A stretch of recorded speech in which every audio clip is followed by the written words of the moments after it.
28 years, Professor. Let's see what kind of galaxy we woke up to.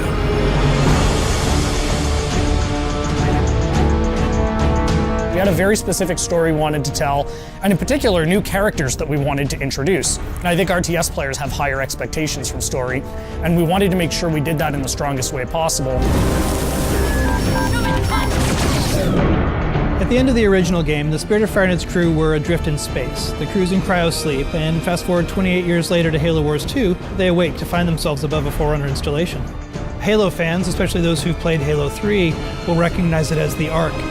It's the largest and most powerful of the Forerunner creations, and it's also the birthplace of the Halos. It's literally the place that made all of the Halo rings, so that's the kind of power that's contained there. The only connection they have when they wake up is a small signal, one emergency beacon, that's coming from the surface of the Ark down below.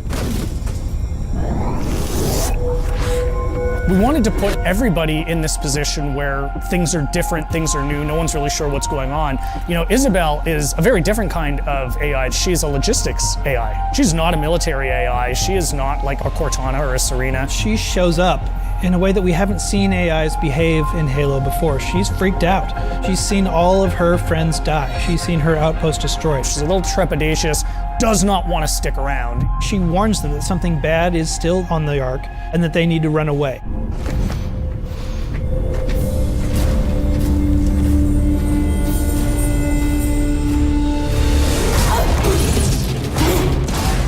The Spartans from Halo Wars, last time you saw them was in the original Halo Wars, just tearing down a pack of elites.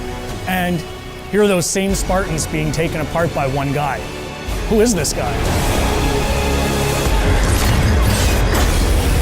They meet Atriox for the first time. He surprises them. The Spartans expect a brute, they get much more than a brute in Atriox.